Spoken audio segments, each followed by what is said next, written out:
জিজ্ঞেস করবো এই গরুগুলা রাখার বিনিময়ে উনি পারিশ্রমিক কি পান।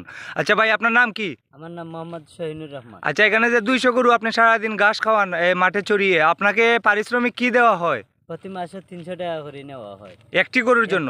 একটি গরুর জন্য প্রতি মাসে 300 টাকা পান, গরুর মালিককে দেন। এই গরুগুলা রোয়াল গ্রামের, তাই তো? রোয়াল গ্রামের, জগন্নাথপুর উপজেলা, সুনামগঞ্জ জেলা। সম্মানিত দর্শক, ভাই একা 200 গরু রাখেন, আমি অবাক হয়ে গেলাম। 200 গরু রাখতে না হলে 3 থেকে 4 জন মানুষ লাগে। আপনি কিভাবে সামলান ভাই? অনেক কষ্ট হয় আপনার। কষ্ট তো হইবই সাদা। প্রতি মাসেরটা মাসে ক্লিয়ার করে নি, প্রতি মাসে মাসে দিয়ে দেন না? ও বুঝছি বুঝছি বুঝছি। সবাই তো সমান না, ঠিক আছে, হাতের পাঁচ আঙ্গুল সমান না। তো সম্মানিত দর্শক, গেছে বছর একটি রাখাল ভাইয়ের ভিডিও করছিলাম, 3 মিলিয়ন মানুষে দেখছে, মানে 30 লক্ষ মানুষে দেখছে। তো এই ভিডিওটি যদি আপনার ভালো লাগে বা এই ধরনের ভিডিও যদি আপনি আরও দেখতে চান, তাহলে এটা শেয়ার করে দেন এবং আমাকে ফলো করুন।